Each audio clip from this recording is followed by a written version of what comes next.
안녕하세요. 저는 대리 효도를 바라는 남편과 끝내 이혼을 결정하게 된 여성입니다. 대한민국 땅 아래 결혼을 앞두고 있든 말든 그 어떤 여자라도 시자가 들어가는 사람은 다 싫지 않습니까? 물론 예외도 있겠죠. 보편적으로 싫다는 비율이 더 많은 건 사실이잖아요. 저도 그랬습니다.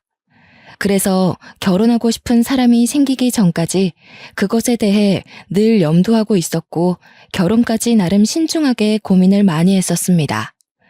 남편과 잘 지내는 게 우선인 것도 있겠지만 제게는 시부모의 존재가 조금 더 중요했던 것 같아요.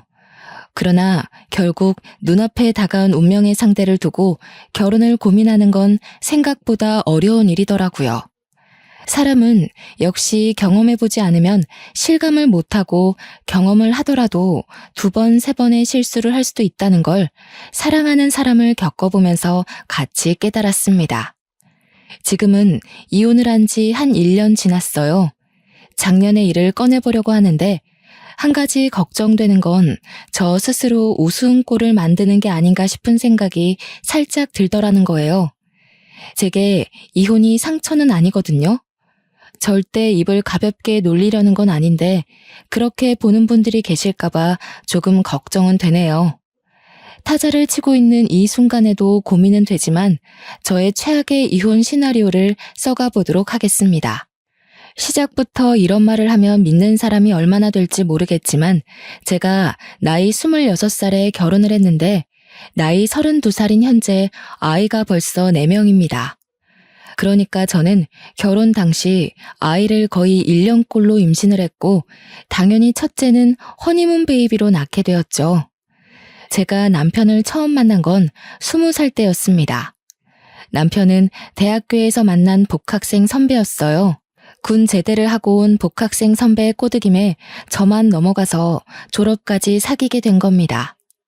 학교 졸업 후 제가 먼저 취업을 했는데 남편 졸업과 동시에 결혼 준비를 본격적으로 시작하면서부터 남편의 제안으로 저는 퇴사를 하게 되었고 그렇게 26살에 결혼을 하게 되었습니다.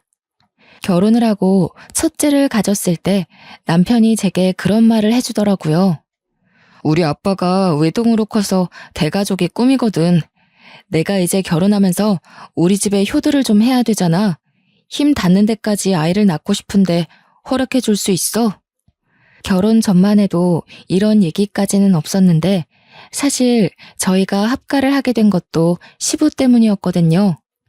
시부가 같이 살고 싶다고 제안해서 남편이 저를 설득해 합가를 하게 된 겁니다.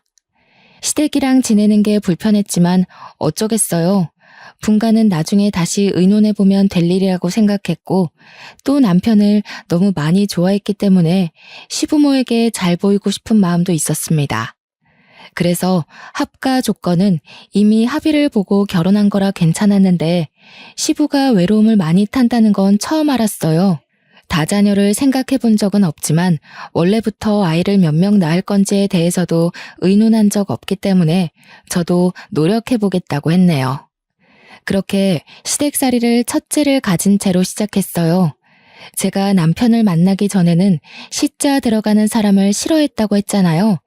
그래서 저는 남편을 사랑하지만 저에게 닥치는 불이익은 참지 않을 생각으로 입주를 했습니다. 시부모가 어떤 사람인지 완벽히 알지 못하는 상태로 합가를 시작했으나 만약 제게 꼿꼿한 등살이 날아온다면 고스란히 당하는 며느리는 되지 않겠다고 다짐도 했죠. 제가 첫째를 낳자 시부는 거의 손자를 끼고 다니며 돌보았습니다. 덕분에 제가 필요한 경우가 아니면 저는 육아를 거의 시부와 분담하는 수준이었어요. 아이 덕분인지 시부는 제게 참 유연한 사람이었는데요. 남편 말대로 시부는 식구가 늘어가는 걸 참 좋아했습니다. 시부의 웃음이 보기 좋아서 저도 아이 낳는 게 딱히 힘에 부치지 않을 정도였어요. 경제적 지원도 시부가 흔쾌히 보태어 주기도 하고 제게 아이한테 써달라고 용돈도 많이 찔러줬거든요. 손주를 사랑해서라지만 저는 합가를 하고 나서 며느리 사랑은 시아버지란 말을 실감했습니다. 그런데 문제는 이걸 시모가 못마땅해 한다는 겁니다. 시부가 아이를 데리고 사라지면 어김없이 시모가 슬쩍 나타났는데요. 요즘 세상에 너같이 시댁살이 편하게 하는 며느리가 어딨니? 그렇다고 두 손 두 발 다 놓고 있으면 살림이 안 돌아가니까 앞으로 식구들 밥은 네가 챙기도록 해라. 시모는 뭐든 저에게 하나를 꼭 시켜야 직성이 풀리는 사람이었습니다. 제가 시자 들어가는 사람을 싫어했던 전형적인 표본이 되는 존재였죠. 시모가 요리를 저더러 하라고 했잖아요. 제가 요리를 못하는 게 자랑은 아니지만 요리를 그냥 못하는 수준이 아니라 정말 지지리도 못하는 편입니다. 제 친정에서도 엄마가 요리를 못하고 아빠가 잘하는 편이어서 저희 집은 아빠가 늘 밥을 차려주었거든요. 하는 사람이 정해져 있는 거 아니지 않습니까? 이미 남자가 요리하는 걸 보고 자란 저는 여자니까 당연히 요리를 해야 된다는 시모 말을 이해할 수 없었어요. 자랑 아니란 거 압니다. 하지만 저랑 엄마는 요리를 못하니까 항상 다른 거라도 찾아서 그걸 대신에 열심히 하려고 했어요.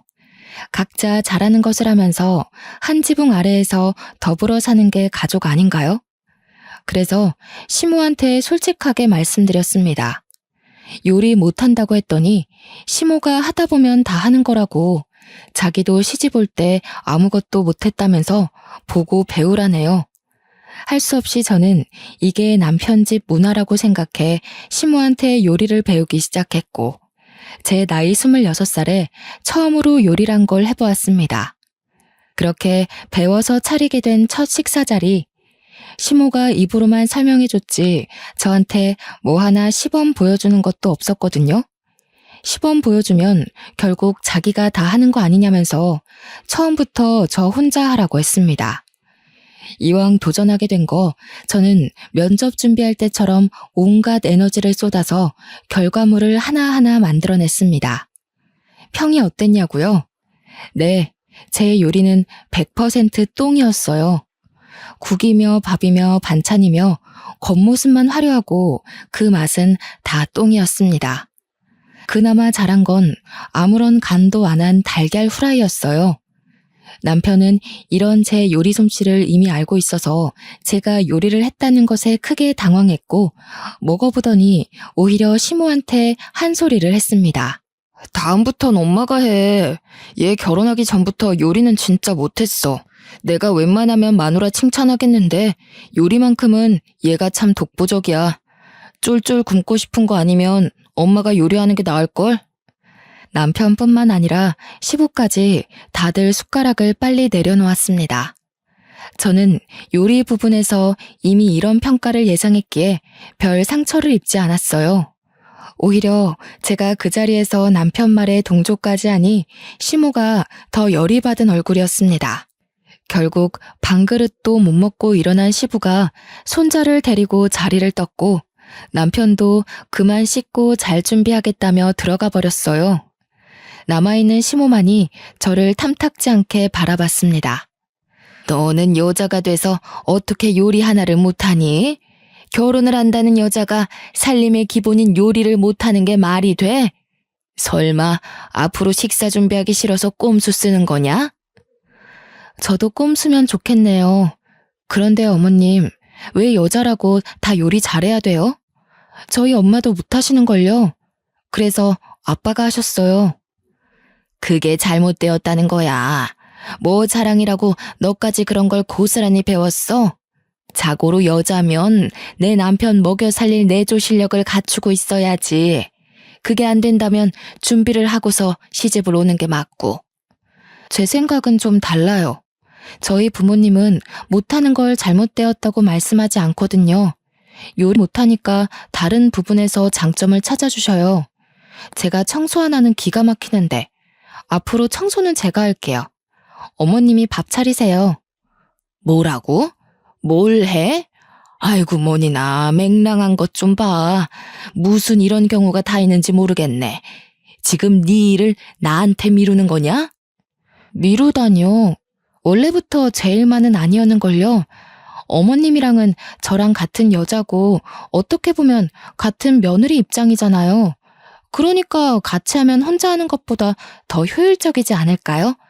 저한테 계속 요리 가르쳐도 실망만 하실 텐데. 저는 정말 순수하게 더 합리적인 방안을 제시한 거였습니다.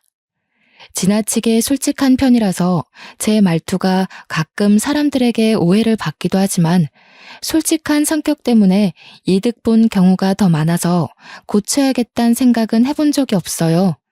그래서 저는 시댁이라고 제 속마음을 숨기며 아부떨고 싶지 않았습니다. 제 말에 기막혀 하면서 말을 잃었고 그 뒤로 제게 음식을 준비시키지 않았어요. 어쩌면 못했다고 해야 되는 게 맞겠죠. 왜냐하면 제가 요리하는 걸 남편과 시부가 기를 쓰고 막았거든요. 아마 시모는 제가 너무 솔직해서 더 못살게 굴지 않았나 싶습니다. 그 뒤로 요리를 제게 맡기지 못해 심통난 시모는 제가 하는 집안일에 사사건건 간섭하기 시작했는데요. 자기가 매시간 식사 준비하는 게 그렇게 억울한가 봐요. 허구한 날 집안을 돌아다니면서 썼던 걸레는 일일이 삶아서 널어놔야 된다고 하고 락스를 몇 대 몇 비율로 섞어서 문질러야 되고 의자 밟고 올라가서 선반 위에도 닦아야 되는 거라고 지적질을 많이 했습니다. 하지만 그마저도 길게 고나리질 못했던 이유는 제가 임신을 했기 때문이었어요. 제가 임신을 하면서 시부와 남편은 제게 정말 잘했습니다. 그때마다 시모만 스트레스가 차고 넘쳤고 시모 말이 자기는 그런 대우를 받은 적 없는 며느리라는 걸 저를 따라다니며 불평했어요. 임신하고 집안일 한다고 죽는 거 아니다. 오히려 꼼짝도 안 하고 누워만 있으면 그게 더 애기한테 안 좋은 거야. 원래 하던 일은 하는 게 좋겠구나. 네가 아무리 애 가진 몸이라지만 늙고 병든 내 몸뚱아리보단 건강할 거 아니니? 네, 집에서라도 조금씩 움직이는 게 좋겠죠. 의사 선생님이 너무 허리 숙이는 일은 자제해달라고 해서 제가 할 수 있는 데까진 집안일 해놓을 텐데 만약 못한 부분 있으면 어머님이 좀 도와주세요. 얘 봐라. 내가 그걸 왜 도와주니? 애초에 내가 식사 담당하면 네가 알아서 집안일 한다고 했지 않아? 청소 잘한다고 유난이더니 그새 잔머리 굴리는 거 봐. 잔머리가 아니라 아무래도 제 몸이 예전만큼 못할 테니까 도와달라는 거죠. 내키지 않으시면 두세요. 대신 전 분명 예전처럼 깔끔하게는 못한다고 말씀드렸어요. 아무래도 저한테 집안일 쉴 생각 말라는 걸 말해주러 온 듯한데 제가 적반하장식으로 나가니까 되레 시모 얼굴이 또 울그락불그락 되었는데요. 저도 모르게 불쑥 제 솔직한 마음이 튀어나가다가도 시모 표정을 보면 아차 싶어 뒤늦게 어색한 미소를 보입니다. 그럴 때마다 시모는 토라져서는 획 돌아 방으로 들어가 버리곤 했죠. 합가 생활을 그렇게 하면서 제가 임신을 거듭하여 4년의 세월을 보냈고 아이 4명을 낳았습니다. 나란히 아들 둘, 딸 둘이었어요. 눈에 넣어도 안 아플 이 어린 영혼들이 집안에 뿔뿔 기고 돌아다니니까 시부는 행복해 죽으려고 했습니다. 손자, 손녀들을 위해서 뭐든지 해줄 것처럼 매일을 들떠 계셨죠. 제게는 남편보다 시부가 훨씬 가정적이었고 육아의 도움을 많이 받은 식구였습니다. 시부 덕분에 지난 4년간 제게는 막 어려운 고비는 없었어요. 그러나 딱 하나 소냇가시처럼 거슬렸던 문제가 있었는데 바로 남편 태도 때문이었습니다. 정작 애아빠는 육아에 관심 밖이었고 시부만큼의 진심을 보여주지 않았다는 게 유일한 고민거리였어요. 당신 다음 달에 막내 100일 사진 찍으러 가야 되는 거 알아? 미리 연차 낸 거 맞지? 작년에 셋째 기념일 잊은 것처럼 같은 짓은 반복하지 마. 그게 언제적 일인데 이번엔 당연히 미리 회사에 말해뒀지. 그리고 그거 내가 회사 바쁜 시즌이라 어쩔 수 없었다고 했잖아. 아직도 담아두고 있냐? 담아두는 게 아니라 같은 실수 반복할까봐 걱정돼서 그러는 거야. 아버님의 반만 닮아봐라. 애들이 아빠 말고 할아버지만 찾는 데는 다 이유가 있어. 반성 좀 해. 아빠 노릇 좀 해달라는 게 그렇게 어려운 건가요? 회사 다니면서 피곤한 거 압니다. 그래서 절대 평일은 남편에게 보채거나 건들지 않아요. 오히려 아이들이 아빠를 찾으면 제가 나서서 남편이 쉴 수 있도록 아이들을 데리고 놀아줍니다. 그리곤 주말에 하루 정도만 남편에게 아이들이랑 같이 있어달라고 부탁하는 거예요. 근데 남편은 정말 아빠로서의 최소한의 노력마저 안 하려고 하더라고요. 제가 임신을 했을 때는 세상 만사 모든 걸 제쳐두고 사랑꾼인 척 다 하더니 아이를 낳고 나면 항상 저렇게 시든 꽃처럼 감정이 사라져버립니다. 시부가 없었다면 제가 어떻게 이 다자녀를 데리고 시댁에서 숨 쉴 수 있었겠습니까? 하지만 며느리란 타이틀을 달았다면 시기가 언제가 되었든 한 번쯤은 아군 없는 삶을 겪을 수밖에 없지 않나 싶어요. 시부가 있는 덕에 그나마 저는 남들보다 괜찮은 시댁살이를 하고 있다고 생각했는데 이제 막 시댁에 적응이 되려던 때에 저의 아군 시부가 돌아가셨습니다. 사막에서 오아시스 존재 같던 시부가 사라지니 제게 남은 건 물 없는 사막뿐이잖아요. 얼마나 갑갑하고 건조한 집안이겠어요. 문득 제가 미혼 때 시자 가족을 꺼려하며 고민 많았던 때가 생각나더라고요. 그때부터 제게는 본격적인 이혼의 순간들이 찾아오기 시작했습니다. 시부 때문에 저한테 차마 선 넘는 짓까진 못하고 눈치 봤던 시모가 살판 났다는 듯 제 위에서 군림하기 시작하는데 이것이야말로 고부간의 갈등이 아닌가 싶더군요. 그동안 제가 겪었던 시모의 등살은 아무것도 아니었습니다. 오히려 귀여운 수준이었죠. 하지만 동물의 왕이 없는 상황에선 이빨 빠진 사자도 사자라고 시모는 그동안 제게 표출하지 못했던 쓴소리를 제대로 해대기 시작했습니다. 차리는 것도 다시 제 몫이 되면서 시모는 정말 집에서 아무것도 안 하고 왕비처럼 제게 지시하고 간섭하기만 했죠. 제가 손을 놓는 순간 살림이 안 돌아가는 수준으로 집안일은 전부 제 몫이 되었습니다. 당연히 남편마저 돕지 않는 육아까지도요. 시모가 얼마나 지독했는 줄 아시나요? 제 음식 맛이 똥이어도 참고 먹더라니까요. 아, 엄마가 밥하라고 했지. 왜 자꾸 와이프 시켜? 계속 이런 식이면 나 집에서 밥 못 먹어.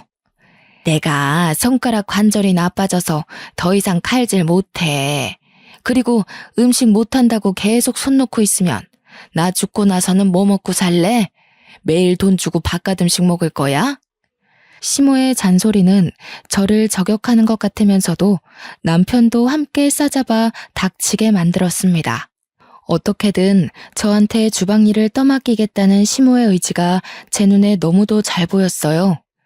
시모의 굳건한 주장을 들은 이후 남편은 제가 밥상을 차리면서부터 바깥에서 먹고 오는 일이 많아졌습니다. 그 때문에 저의 경우 시모랑 단둘이 있는 시간이 늘어갔죠. 아이 넷 육아를 혼자 감당하는 걸로 모자라 남편 내조에 시모 고나리질까지 당하고 있으니 당연히 고비가 찾아올 수밖에 없지 않겠어요? 그래서 결국 생리통 한번 해본 적 없던 제가 몸살을 앓고 말았습니다. 열이 팔팔 끓어서 식구들 아침은 당연히 챙기지 못했어요. 식구들이라기보단 시모 밥상이라고 해야겠네요. 제가 아픈 줄 알았던 남편은 자기는 원래 제 요리 안 먹었으니까 괜찮다고 했는데 시모가 뭘 찾는다면서 그것만 한번 봐주면 안 되겠냐고 저를 깨우더라고요. 엄마가 미역국 끓일 건데 미역이 안 보인대. 최근에 자기가 주방 정리했다면서 냉장고까지 뒤져도 안 보인다는데 혹시 어디다 뒀어? 아, 미역 다 떨어졌어. 어머님한테 앞에 슈퍼 나가면 3,000원치 판다고 해. 머리 울려 죽겠으니까 웬만하면 나 깨우지 말라고도 전해줘. 그래. 근데 미역 같은 건 미리 좀 사놓지 그랬어. 엄마 다리 불편한 거 뻔히 알면서. 바로 앞 슈퍼면 5분도 안 걸리는데. 왜 갑자기 안 먹던 미역국을 찾고 난리냐고. 그것도 하필 내가 아파 죽겠는 지금. 일부러 그러시는 거야? 여기서 더 물어보면 짜증낼 것 같으니까 가서 오늘만 다른 거 좀 드시라고 해. 그러자 남편은 더 이상 저를 건들지 못했는데요. 웬만큼 했으니 말을 알아들었을 거라 생각했어요. 그런데 방을 나가서 시무랑 얘기하는 것 같더니 또다시 들어오는 거 아니겠습니까? 시무가 남편더러 저를 데리고 같이 나가서 미역 좀 사와 달라고 했다는 겁니다. 남편은 제가 아픈 거 뻔히 알면서 그걸 저한테 전하러 왔다는 게 어이없었어요. 결국 제가 짜증을 확 내버리자 그 뒤로 남편은 방에 들어오지 않았고 그대로 출근한 듯 했습니다. 약 먹고 푹 잔 거라 좀 괜찮아져서 정오쯤에 방 밖을 나가보았는데요. 거실 꼬라지를 보고 제가 정말 경악을 금치 못했습니다. 아이들이 거실이랑 현관 쪽 여기저기를 난장판으로 만들어 놓은 거 아니겠어요? 장난감부터 살림 물건들까지 쭉 나열되어 있는데 무슨 놀이터인 줄 알았습니다. 그 가운데서 시모는 애들을 보는 둥 마는 둥 하면서 소파에 앉아 TV만 보고 있었습니다. 제가 몸살을 했던 탓에 식은땀을 흘려서 몸이 굉장히 찝찝했거든요. 그래서 아직 신경이 날카로운 상태였는데 집안꼴이 엉망진창인 걸 보니 열이 다시 오르는 것 같더라고요. 어머님, 이게 다 뭐예요?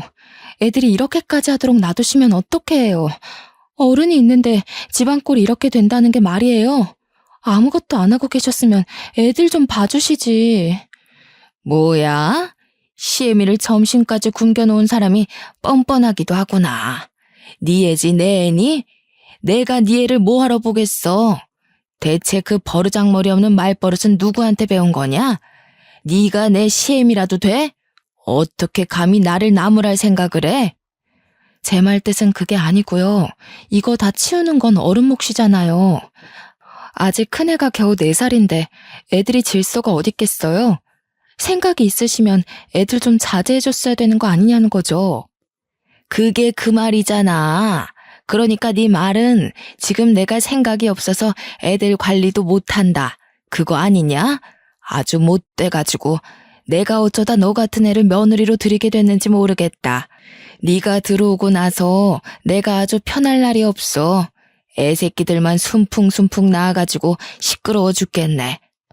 어머님, 자꾸 우리 애들 남 취급하시는데 애들 어머님 손주들이기도 해요. 돌아가신 아버님 앞에선 한마디도 못하시더니 이제 어머님이 한자리 하고 있으니까 저희를 개밥 보듯 대하시는 거예요. 어머님 아들 피가 섞인 손주들한테요. 저도 그렇게까지 말할 생각은 없었는데요. 몸살기가 막 가시는 상태라 여전히 예민해서 말이 평소보다 더 세게 나가버렸습니다. 저 같아도 제 말에 상대가 화가 났을 것 같긴 했어요. 아니나 다를까 완전 머리 끝까지 열받은 시모가 찍소리 않고 노려보더군요. 말실수했다는 걸 알아서 바로 사과하려고 했던 저는 그만 말문을 닫을 수밖에 없었는데요. 갑자기 날아오는 리모컨이 제 얼굴을 강타하는 바람에 한쪽 눈꼬리를 다쳤고 너무 놀란 저는 악 소리를 지르며 눈을 가렸습니다. 어따 대고 큰 소리야? 어차피 눈에 뵈는 것도 없는 것 같은데 한쪽 안 보인다고 뭐 문제 되겠어? 차라리 네가 앞 못 보는 장님이라면 내가 이렇게까지 무시받진 않았을 거다. 시모는 그대로 방으로 들어가 버렸습니다. 저는 시모의 행실에 충격을 먹고 당장 행동을 어쩌지 못하고 있었어요. 저는 황급히 피가 나는 상처를 치료했어요. 마음 좀 추스리고 거실에 어질러진 아이들 장난감을 정리했죠. 그때까지도 시모는 방에서 꿈쩍도 안 했습니다. 저는 오히려 잘 되었다고 생각했어요. 리모컨을 한 대 맞으면서 시모한테 심한 말 했던 걸 사과할 생각이 싹 사라졌거든요. 중간에 제 기분 정리할 여유도 없이 시모랑 다시 마주했다면 시모에게 제 감정을 모조리 표출했을지 모릅니다. 그 이후론 저도 남편이 퇴근하고 올 때까지 아이들이랑 방에만 있었어요. 남편이 오면 상황 설명을 할 생각이었죠. 그런데 귀가하고 온 남편이 다짜고짜 저한테 따지기 시작하는 거 아니겠습니까? 아무래도 시모가 먼저 남편한테 전화하여 자기 유리한 쪽으로 상황 설명을 마친 것 같더군요. 당신 뭐 하는 사람이야? 우리 엄마한테 애 안 봤다고 잔소리했어? 애는 당신이 봐야지. 왜 육아를 엄마한테 밀어? 도대체 엄마한테 무슨 말을 했길래 엄마가 울어? 어머님이 우셨다고? 어머님 참 무서운 사람이다. 날 이렇게 눈탱이 밤탱이 만든 사람이 어머님인데 울어도 내가 울어야지. 당신 날아오는 리모컨 맞아본 적 있어? 나 친정 부모한테도 매질 한 번 당해본 적 없는 딸이거든? 이거 조금만 잘못 맞았어도 실명됐어. 남편은 제 얼굴을 보더니 화를 내려다가 급 당황을 하였습니다. 자기 엄마가 제게 리모컨으로 무력을 행사한 줄을 몰랐겠죠. 시모가 그걸 자기 입으로 말했을 리 없으니까요. 당황하며 잠시 말을 잃은 남편은 전보다 언성을 낮추면서 차분한 목소리로 제게 부탁했습니다. 당신 말투 센 거 아는데 엄마한테 좀 살살 말해줘. 엄마 여린 사람이라서 상처 잘 받아. 아빠 그렇게 가시고 혼자서 얼마나 쓸쓸하시겠어. 엄마가 잔소리하는 거에 성내지만 말고 한 번씩 방도 들여다봐주고 챙겨주면 엄마도 당신 좋아할 거야. 이제야 말하는데 저는 이런 입에 바른 발언들이 참 웃겨요. 남편이 저더러 시모가 불쌍하고 여린 사람이라면서 잘 보살펴달라고 했잖아요. 그러면 자기가 시모 아들로서 먼저 모범을 보여야 되는 거 아닌가요? 정작 남편은 자는 시간이나 출근하는 시간 아니면 집에 붙어있지를 않거든요. 그런데 저보고 시모에게 효심 깊은 며느리가 되어라. 너무 모순적이지 않습니까? 남편은 평소 친구랑 술도 자주 마시고 주말에 일 없을 때도 굳이 친구한테 연락 돌려서 만나러 나갑니다. 어쩔 수 없이 집에 있는 날에는 방에만 들어누워서 휴대폰만 하고 있어요. 늘상 시모에게 무관심하고 방문 한번 열어본 적 없는 불효자이죠. 하긴 자기 새끼도 나몰라라 하는 남자가 자기 엄마라고 어디 돌아보겠습니까? 저는 괜히 긁어부스럼 만들기 싫어서 남편 말을 매번 한 귀로 듣고 한 귀로 흘리기만 했는데요. 한 번은 시모가 개모임 사람들끼리 놀러 간다고 1박 2일 집을 비운 적이 있었습니다. 그때 남편이 또 입으로만 효심을 발휘하기 시작하더라고요. 엄마 지금쯤 도착했을라나? 여기서 목포까지 가는데 얼마나 걸리더라? 당신 엄마한테 전화 한번 해봤어? 도착했는지 지금 해보지. 시간이 몇 시인데 도착하셨겠지. 벌써 저녁 먹고 한잔하면서 놀고 계시겠네. 어머님이 나 좋아하는 것도 아닌데 기분 좋게 놀러 간 곳에서 내 목소리를 듣고 싶겠어? 그렇게 걱정되면 당신이 해봐. 엄마가 서운한 티 낸 걸로 아직도 마음에 담아두고 있었어? 나이 들면 다 갱년기 온다잖아. 몇 살이라도 젊은 자기가 이해 좀 해줘. 며느리가 챙겨주면 계모임 사람들한테 부러움도 받고 좋잖아. 엄마도 으쓱해질 거고. 이런 게 바로 불편한 관계 완화할 수 있는 기회인 거야. 이럴 때 점수 좀 따보지 그래? 남편은 항상 저런 식으로 저를 살살 굴려가며 자기 엄마를 입으로만 챙겼습니다. 입으로 효도하는 거 누가 못하나요? 입으로만 효도하는 게 효도이긴 한 건가요? 전화 한 통도 안 하고 용돈 안 주는 건 저나 자기나 마찬가지이면서 남편은 마치 자기가 엄청난 효자인 것처럼 행동했습니다. 이게 별것 아닌 것 같아도 은근히 스트레스고 꼴불견이라니까요. 남편 말에 시큰둥하게 반응하면서 됐다고 점수 안 따도 된다고 했더니 남편이 한숨을 푹 쉬더라고요. 그러면서 저더러 친정에서도 그런 식으로 행동했냐고 묻는 거 아니겠습니까? 여기서 친정 얘기가 왜 나와? 내가 지금 어머님한테 전화 한 번 안 했다고 친정부모 욕까지 들어야 마땅하다는 거야? 그게 아니라 네가 효도할 줄 모르는 것 같아서 장인어른이랑 장모님한테도 이렇게 불효자인가 궁금해서 그러지. 어른 공경할 줄 모르는 철부지가 딱 너처럼 멋대로 행동하거든. 그러는 당신은 나한테 시키기만 하고 어머님한테 아무것도 안 해드리잖아. 어머님을 챙겨도 내가 더 챙겼어. 당신이 나한테 왈가왈부할 입장은 아니지 않아? 당신이야말로 철부지의 불효자 같은데. 야, 원래 부부면 한쪽만 해도 효도인 거야. 그리고 당신이 나한테 시집을 왔으면 당신이 하는 효도가 곧 내가 하는 효도랑 같은 거라고. 내가 안 하면 당신이 알아서 해야 될 거 아니야. 그걸 일일이 알려줘야 되냐? 그렇게 잘하는 사람이 왜 처가 식구들한텐 전화 한 통을 안 했대? 당신 신혼여행 다녀와서 친정에 연락 한 번 안 했다는 거 내가 모를 줄 아나 봐. 하여튼 생각이 어리다 어려. 아무리 그래도 처가랑 시댁이랑 같냐? 처가에는 명절에 한 번씩 얼굴 보여드리러 가잖아. 원래 처가 어른들한테는 그 정도만 하는 거야. 당신 지금 출가 외인인 거라고. 밑도 끝도 없는 남편의 문논리에 저는 상당히 기가 막혔습니다. 출가 외인? 언제적 문화인가요? 그건 남자들만 경제활동을 할 때이겠죠.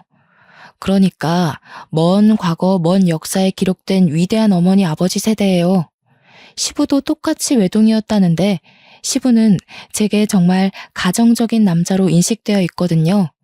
그런데 그 밑에서 큰 남편은 왜 이 모양 이 꼴로 자랐을까요? 제가 시집 오기 전에는 시부도 남편처럼 이렇게 게으르고 입으로만 이래라 저래라 하는 사람이었을까요? 남편 말을 계속 무시하면 그만이겠지만 잊을만 하면 자꾸 시모한테 이것저것 해주라고 대리 효도를 시키니 무시하는 것도 한계가 있더라고요. 그래서 곰곰이 생각해보고 결정을 내렸는데요. 그날 이후 저는 남편 말대로 시모한테 효도를 한번 해줘보기로 했습니다. 남편에게도 시모한테 효도 한번 해보겠다고 미리 언지를 주었어요. 남편이 저더러 이제야 철이 들었다고 얼척없는 칭찬을 해주더군요. 뭐 상관없습니다. 제가 계획한 효도가 그렇게 훌륭한 건 아니었으니까요. 어머님, 남편이 어머님이랑 시장 보러 가는 거 귀찮고 잔소리 많아서 짜증난다고 저더러 대신 다녀오래요.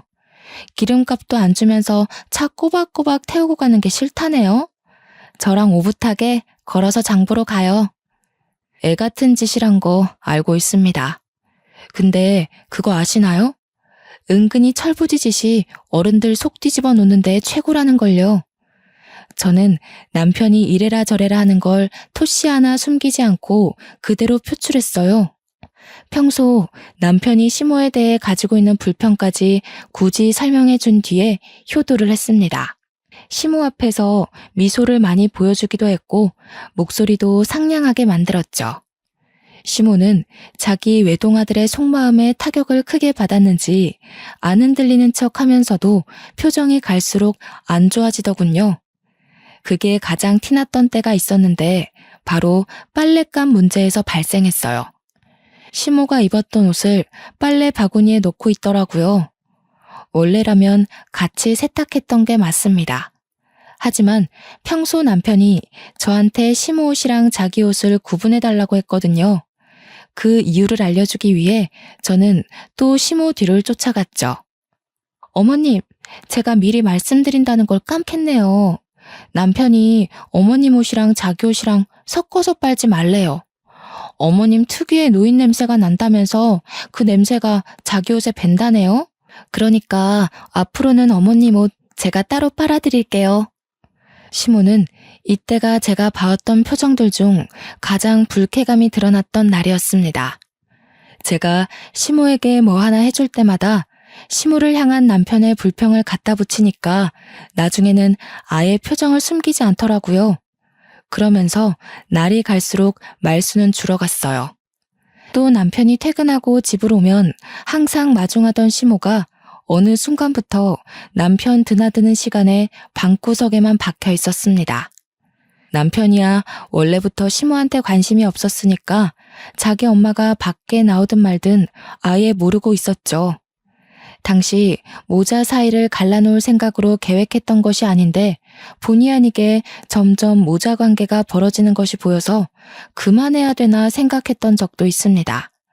그러나 남편의 쉴 새 없는 대리효도 발언 때문에 화딱지가 나서 멈출 수가 있나요?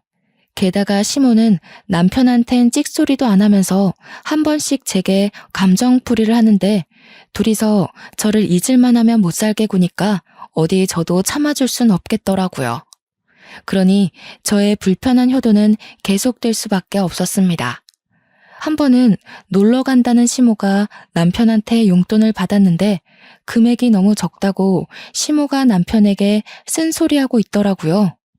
남편은 어쩔 수 없이 현금 몇 장을 더 꺼내면서 더 이상은 자기도 사정이 어렵다고 내빼고 있는 상황이었어요. 하지만 그마저도 시모한테는 못마땅한 액수였나 봐요. 이미 남편이 방으로 들어가 버리는 바람에 시모가 할 수 없이 포기하는 것이 제 눈에 들었지 뭡니까. 저는 나중에 시간 여유를 봐서 돈을 챙겼고 시모 방을 찾아가 용돈을 챙겨드렸습니다. 어머님, 남편이 하루 종일 어머님 돈 많이 쓴다고 누구를 닮은 건지 소비 습관이 꽝이라고 떠들고 있는 거 있죠? 제가 다 눈치가 보였다니까요.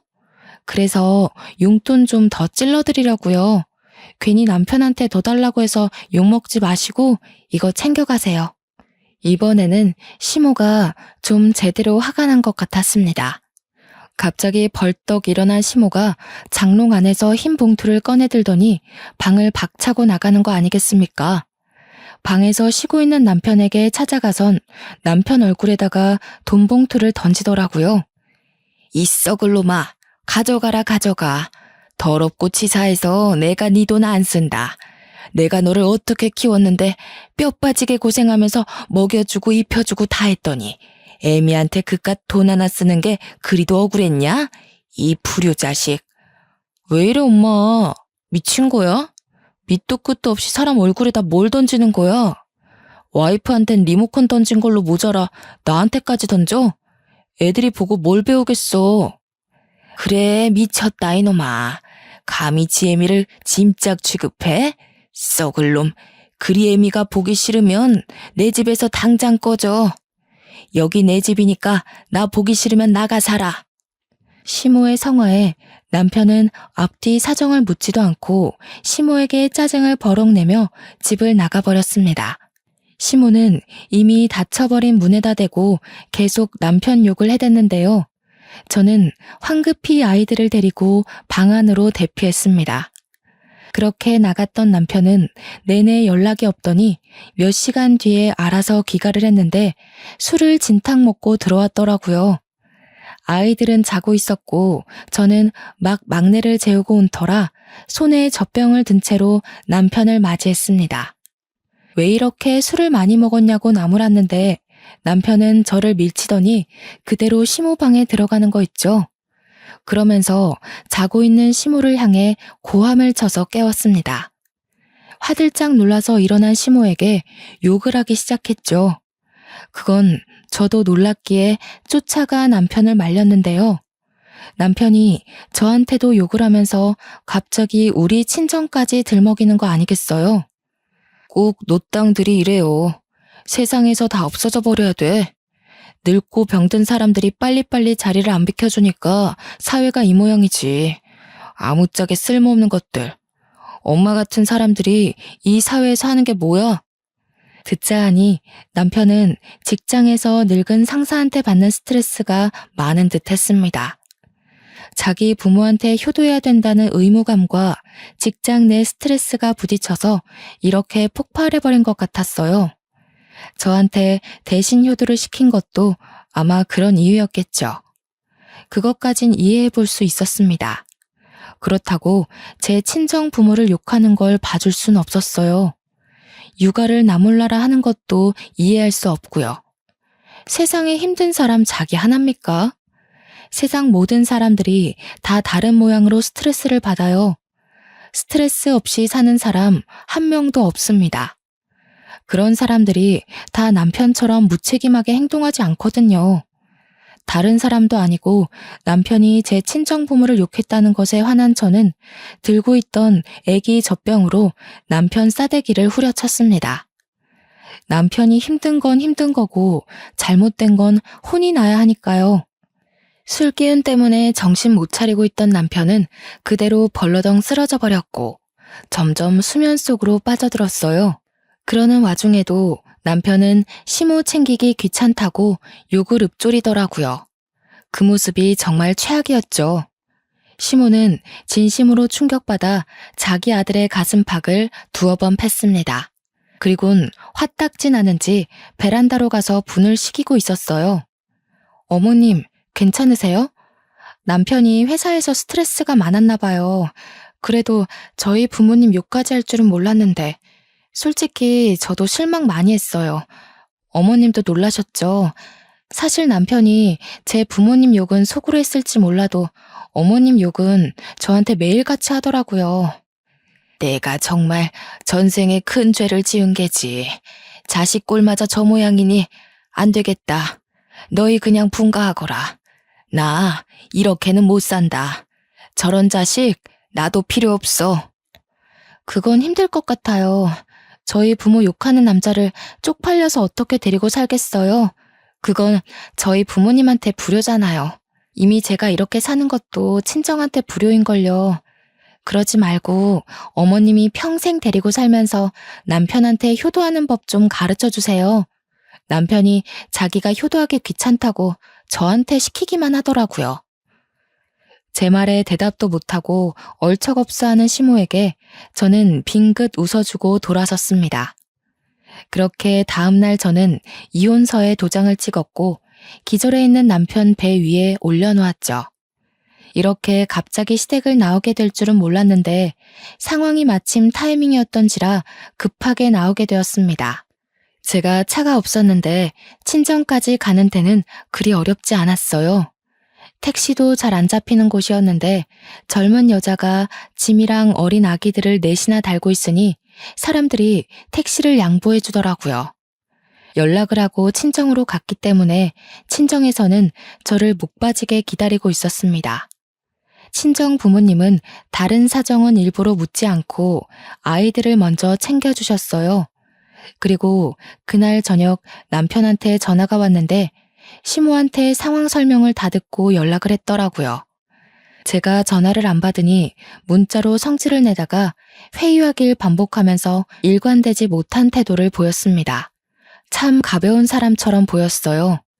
저는 이미 이혼을 결심했고 아이들을 위해서라도 제 선택을 뚝심 있게 밀고 나가기로 마음먹었기에 남편의 반성이 저를 흔들지는 못했습니다. 저는 마지막으로 남편에게 마지막 문자 답변을 남겼는데요. 도장 찍을 거 아니면 소송할 거라고 그게 더 불효일 텐데 괜찮겠냐고 했습니다. 그랬더니 남편이 한 일주일 답이 없더라고요. 제가 다시 연락을 했을 때야 합의서에 도장 찍겠다고 답변을 주었습니다. 자기도 나름대로 변호사와 면담을 가져봤나 봐요.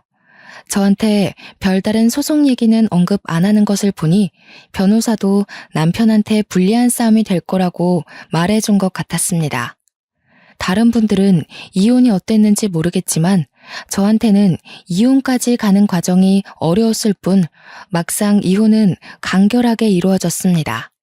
양육권 문제에서 시모와 남편의 의견이 대립하기도 했는데 남편이 양육권을 갖겠다는 말에 시모가 나서서 남편한테 나는 네 애 돌볼 생각 없다고 네가 일 그만두고 돌볼 거 아니면 나한테 애 떠맡길 생각 추호도 하지 말라면서 단호하게 거절했지 뭡니까. 아이들 4명을 키울 자신이 없었던 남편은 결국 제게 양육권을 넘겼습니다. 그렇게 저는 모든 걸 깔끔하게 청산하고 현재 애들 넷과 함께 친정으로 내려와 산 지 1년 정도가 되었습니다. 전 남편의 빈자리가 전혀 느껴지지 않게 잘 살고 있어요. 그런데도 걱정이 되는 건 당연히 아이들 입장이었습니다. 저의 이기적인 선택 때문에 아이들이 아빠를 잃게 되었고 애들한테는 아빠의 존재가 훗날 필요할지 몰라요. 과연 제가 아이들에게 큰 상처가 되지 않도록 잘 설명할 수 있을지 걱정되네요. 우선은 저에게 남편의 빈자리가 없는 것처럼 아이들에게도 아빠의 빈자리가 느껴지지 않도록 최대한 노력해 나갈 겁니다. 뿐만 아니라 이혼하고 온 저를 잔소리 한마디 얹지 않고 받아준 친정 부모님께도 무척 감사해요. 다 큰 딸이 자기 인생 하나 잘못 가꿔서 다시 부모 품에 돌아간 건데도 친정 부모님은 오히려 잘 왔다고 그동안 고생 많았다고 다독여 주시더라고요. 그래서 저는 시댁에 봤던 불효자식처럼 되지 않기 위해 친정 부모님께 효도하는 딸이 되고자 애쓰고 있습니다. 시부모를 잘 모시고자 마음먹었던 그날처럼 저는 부모님과 함께 할 수 있는 그날까지 평생 마음 바쳐 모실 생각입니다. 앞으로 저희 식구들의 세월에 아픔이 없기만을 바랄 뿐이에요. 제 이야기 재미있게 들으셨을지 모르겠네요. 누군가의 소중한 자식일 청취자분들께서도 옆에 있는 가족을 위해 후회 없이 마음을 다 바치는 사람이 되었으면 좋겠습니다. 감사합니다.